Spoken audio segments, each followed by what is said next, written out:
እሺ ከነዚህ ምን እንማር ጋይስ? ዝሙት ነው ከነዚህ የምንማረው ማለት ነው። ካሁን በኋላ በቃ አቤልና ማርታ ፍቅር እየተጫወቱ ነው የሚመጡ ማለት ነው። ካሁን በኋላ ደግሞ የአቤል አድናቂ አዳዲስ ጅሎች ይመጣሉ ማለት ነው። ከዚህ በኋላ በዚህ ሁኔታ የሚቀጥሉ ከሆነ ማለት ነው ይሄ ፍቅር ሳይሆን በሽታ ነው። ይሄ ዝሙት ነው። የቡታየራ ዩቱበሮች የተግማማችሁ ስራችሁ ደስ አይልም። ከሀይሚና ከብሩኬ ውጪ ሙሉ የዝሙት ስራ ነው የሚሰሩ። የምሬ ነው የምላችሁ። ከነዚህ ምን እንማር እስኪ? በተለይ አቤል ማለት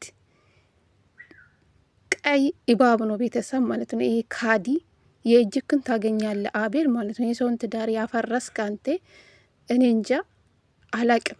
የእጅክን ታገኛለ ደግሞ በራስክ ዋጋ ትከፍላለ። አንድ ቀን ጊዜ ይቆያል እንጂ ዋጋ ትከፍላለ ማለት ነው። የምሬ ነው የምላችሁ። እንደ አቤል የሚያናድዳቸው ሰው አለ። ግን እኔ አቤል እንዴት እንደሚያናደኝ ፈጣሪ ትግስቱን ስጠኝ እግዚአብሔርን። እኔ እንደዚህ ወንድም የለኝም እውነት ለመናገር ማለት ነው። ይሄ ክፉ እኮ ነው። ክፉ ታውቃላችሁ፣ ቀይ እባብ ማለት ነው። አጭር ሰው ነገረኛ ነው አሉ፣ ነገረኛ ነው። ስለዚህ ከአቤል ምን እንማር? ይሄ ባለጌ ማለት ነው። አንተ ወንድ ነህ አሁን የሰውን አበባ እንዴት ነው ለሰው የሚሰጠው? ይሄ አበባ እኮ አብርሽ ለውሽምት የሰጠው አበባ እኮ ነው። ዛሬ አቤል ለማርታ ተንበርክኮ አበባ የሰጠው ማለት ነው። እንዴ ተንበርክኮ አበባ ይሰጣ እንዴ? እኔም አውቀው ለቀለበት ነው ወንድ ልጅ ተንበርክኮ የሚሰጠው ማለት ነው።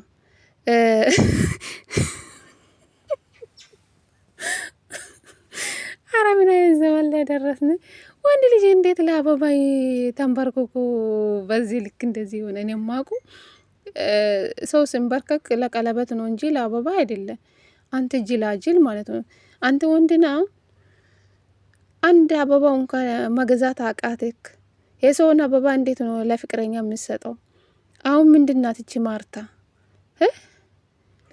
ወራዶች። ሰላም ሰላም፣ ጤና ይስጥልኝ ውድና እየተከበራችሁ ቤተሰብ እንዴት ናችሁ? ልኝ ደህና ናችሁ? የኔ ደህና ነኝ እግዚአብሔር ይመስገን ብያለሁ። የኔ ውድ ቤተሰቦቼ እንግዲህ ለዚህ ቤት አዲስ ከሆናችሁ ላይክ፣ ሼር፣ ሰብስክራይብ በማድረግ ቤተሰብ ሆኑ ለማለት ፈልጋለሁ የኔ ውዶች ማለት ነው። እንግዲህ ዛሬ ማርታ ሰርፕራይዝን ያደረጓት ያው ቻናል ነው የከፈቱላት፣ ቻናል ነው እንጂ የከፈቱላት እቺ የሆነች ሮቶ ሴት ይሆን ሁሉም እኮ ለጥቅም ነው። እነዚህ እሺ ሀብታም ከሆኑ ለምን ቻናል ያስፈልጋቸው? እስኪ ንገሩኝ። ሀብታም ናቸው የተባሉ ነው አይደል? እሺ ሀብታም ከሆኑ እኮ ቻናል እኮ አያስፈልጋችሁም። የምሬ ነው። ሁሉም እኮ ለጥቅም እኮ ነው ወደ አብርሽ የተጠጓው ነው። ሄረሜላ ምን አላት እስኪ? ሄረሜላ ምን አላት እስኪ? ይሄ አላት በሉ እንኳን መኪና የሰው ባልቀምታ የሰው መኪና ውስጥ ቁጭ ብላ የምትኖር ሴትዮ ወንድ ልጅ በቁሳቁስ የምትፈልግ ሴት ሄርሜላን አየው ማለት ነው። ቤተሰብ የሆን ነገር ጥቅም ፈልጋ ወደ አብርሽ የመጣች እንጂ እውነት እቺ የአብርሽ ፍቅር ፈልጋ አይደለችም አለ እኮ ኤፍሬም እኮ አንዳንዴ እኮ ያ ኤፍሬም ይመችክ። ዛሬ ግን ደብሮኛል ቤተሰብ፣ ሩታ ስለቀራች ደብሮኛል። ሩታ ያለችበት ቦታ እኮ ሚዲያ ድምቅ ይላል። እነዚህ በጎች መጡ እንግዲህ አዲስ ቻናል ከፍቶ ማለት ሰርፕራይዝ። ይሄ ነው ሰርፕራይዛችሁ። ማነው ሰብስክራይብ የሚያደርጋችሁ? እናንተ ሰርፕራይዝ አደረጋችሁ አላደረጋችሁ እኛ ምን አገባን? ይሄ ነው አሁን ቀይ አበባ ሰርፕራይዝ ቻናል ከፍታችሁ ለመስጠት ሰርፕራይዝ። ወራዶች ኧረ እኔ እንጃ አቤል ያለበት ቦታ እኔ ሁሌ እናድዳለሁ። ለምን እንደሆነ አላውቅም። ይሄ እኮ ቀይ እባብ ነው ብያለሁ ቤተሰብ። የሰውን ትዳር ያፈረሰ ወንድ ነው ይሄ። እኔ እንጃ ምን እንደምል አላውቅም። እኔ ግን ስድብ አልችልም ጋይስ። ለዛ ነው በቃ ለአቤል የሚል ስድብ ጠፋብኝ ጋይስ። የምሬ ነው የምላችሁ። አሁን ምንድናቸው እነዚህ ማለት ነው? ምንድናቸው አሁን? መቼ ነው ፍቅር የጀመሩ? እንዴት ነው ለአበባ ሰው እንዴት ነው? እኔ እንጃ ተንበርክኮ እንዴት ነው ለሴት ልጅ አበባ የሚሰጠው? አበባ እኮ ችግር የለም። አንድ ፍሬ አበባ እንኳን ገዝቶ ቢሰጠው እኮ ችግር የለም። የሰው አበባ እንዴት ነው አንተ ብር ሳይኖረን እንደ ጉራ የምትነፋ የሰውን ትዳር በትና አቤል ማለት ነው። እኔ እንጃ አቤል ማለት ነው የእጅክን ታገኛለህ። አንድ ቀን የምትጻጸት ቀን ይደርሳል። ሩታ ይቅር በይኝ የምትል ቀን ይመጣል። ሁሉም ነገር ጊዜ ጠብቁ። ሄርሜላም ደግሞ እየሰራሽ ነው የምታገኝ ማለት ነው። እየሰራሽ ማለት ነው። ሁሉም አንድ በአንዳችሁ ማለት ነው እየሰራሽ ነው የምታገኙ ማለት ነው። የምሬ ነው። አሁን ምንድናችሁ? አሁን ይሄ ፍቅር ነው ትላላችሁ ቤተሰብ። ይሄ እኮ በሽታ ነው። ፍቅር ሳይሆን በሽታ ነው። ዝሙቱ ነው ከነዚህ የምንማረው ማለት ነው። አብርሽ ስለዚህ በግ ነው። በግ ታውቃላችሁ? በአቤል ጭንቅላት እኮ ነው የሚመራው አብርሽ ማለት ነው። ከዛ አቤል ይሄን አድርጋ ካለ ያደርጋል። በአቤልም ነው አብርሽ የሚመራው ማለት ነው። አቤል የአብርሽ መከታ። ይሄ መከታ አይደለም፣ ይሄ ክፉ ነው። እሺ የሰው ጠላት ማለት ነው አቤል ማለት ነው። ቀይ እባብ ማለት ነው። ጠላት፣ የሰውን ፍቅር የማይፈልግ ሰው፣ የሰውን ትዳር የሚያፈርሰው ሰው ነው አቤል ማለት።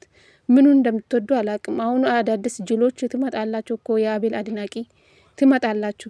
የጠገቡ ዩቱበር ገንዘብ የምትሰጡ ጅሎች ማለት ነው። እናንተ እንዴት ሰርታችሁ እንደምታገኙ ታውቃላችሁ።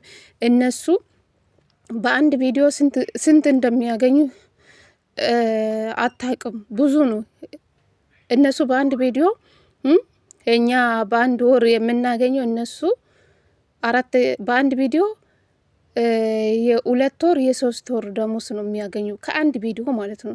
እኛ በአንድ ሰርታ የምናገኝ እናንተ የጠገበ ዩቱበር ገንዘብ ልካችሁ ሰፕራይዝ አድርጋልኝ እንደዚህ ያድርጉልኝ። አረ እናንተ ስጅሎች እኛን አታሰድቡን። ከቻላችሁ እስኪ ለቤተሰቦቻችሁ ስጡ። ካልቻላችሁ ደግሞ የተቸገሩ ብዙ መግቢ ያጧሉ፣ ልብስ ያጧሉ፣ ለነሱ ስጡ። ከፈጣሪ ታገኛላችሁ። ለጠገበ ዩቱበር ገንዘብ ምሰጡ ማለት ነው። የታባታቸው እነዚህ ጥጋበኞች።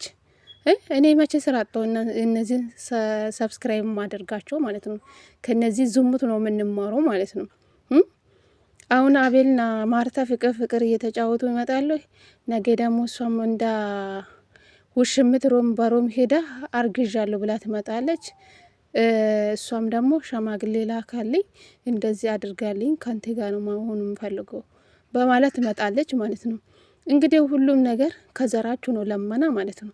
እንግዲህ ጠብቁ። አሁን ሄርሜላና አብርሽ እንግዲህ እዚህ ደረጃ ላይ ደረሱ። ሄርሜላ ደግሞ የሰው ባል ቀምታ በግድ ከኔ ጋር ሆና በግድ የፍቅር ጥያቄ ተቀብላ በግድ ቀለበት አድርጋልኝ በግድ ሸማግሌ ላካልኝ የምትል ሴት ናት ሄርሜላ ማለት። እቺም ደግሞ ነገ አርግዣለሁ አቤል ሸማግሌ ላካ፣ አቤል ካንተ ጋር መኖር ፈልጋለሁ ብላ ትመጣለች።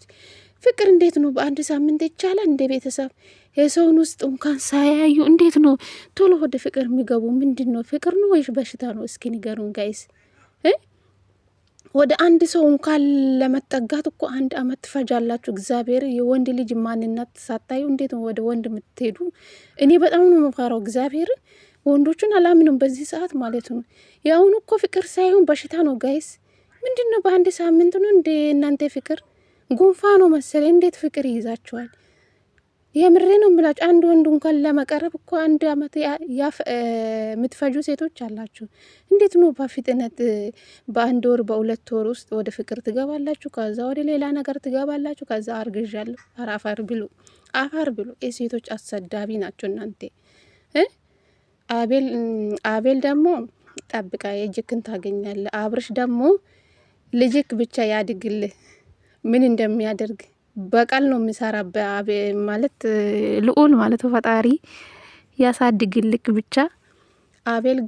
አቤልም አብርሽም ይበቀላል ልጁ ማለት ነው፣ ወደፊት ማለት ነው። ሁሉም ነገር ቪዲዮ ማየቱ አይቀርም ልዑል ማለት ነው። እና ፈጣሪ ያሳድግላችሁ። ግን አብርሽም የእጅክን ታገኛለ። ዛሬው ያሉ ሰዎች ነገ በእጅክ ዋጋ ትከፍላለ ማለት ነው። አቤልም አብርሽም ሄርሜላም የሰራሽ ነው የምታገኝ ማለት ነው። ምን አይል ልጅ እንደምትወልድ አታይቅም። የሰውን ትዳር ያፈረሽ ማለት ነው። ደስተኛ የሰውን ትዳር ስላፈረሽ ደስተኛ ልትሆን ትችላለሽ፣ ግን ነገ ላይ ምን ላይ እንደምትደርስ አታውቅም። ሁሉም ነገር እኮ ይቆያል እንጂ ታገኛላችሁ። የምሬ ነው ምላችሁ። ግን ለሰው ልጅ መጥፎ ነገር አትመኙ ማለት ነው። እናንተ ጅሎች፣ ከእናንተ ምን እንድማረ? የኛ ዝሙት ነው የምንማረው ማለት ነው። ጅሎች አሉ፣ በጎች፣ እናንተ የሚከታተሉ በጎች አሉ፣ የዝሙት ደጋፎች አሉ፣ የዝሙት ተባባሪዎች አሉ፣ በጎች አሉ። ገንዘብ የምትልኩ ለጠገበ ዩቱበር እነሱ በአንድ ቪዲዮ የሶስት ወር ደሞሳቸውን ይቀበላሉ። ከአንድ ቪዲዮ ማለት ነው የሶስት ወር ደሞሳችሁ። እኛ አንዴ በወር ለፍታ የምናገኝ፣ እነሱ ደግሞ ከአንድ ቪዲዮ የሶስት ወር ደሞሳችሁ ይወስዳሉ። እናንተ ግን የላጠገበ ዩቱበር ገንዘብ ትልካላችሁ፣ በጎች ማለት ነው። የሰው ሀገር ላይ እዚህ ልትቀሩ ነው? እንደ ብራችሁን ይዛችሁ ሰብሰብ አድርጋችሁ ብትይዙ ብራችሁ ከተረፈ ለተቸገረ ሰው ስጡ። ለጠገበ የዩቱበር አትስጡ። ላይክ ካደረጋችሁ ሰብስክራይብ ካደረጋችሁ ቪዲዮን ካያችሁ በቂ እኮ ለነሱ ማለት ነው። ይሄ እኮ በቂ ነው ለነሱ ማለት ነው። እናንተ ለጠገበ ዩቱበር ገንዘብ የምትልኩ ማለት ነው ስራፋቶች፣ ቲክቶክ ላይ ኝኝኝኝ ትላላችሁ። ስራ የላችሁ፣ ሻወር አትገቡ፣ ጽጉራችሁን አትታጠቡ፣ ለጠገበ ዩቱበር ትጣላላችሁ ማለት ነው። ጅሎች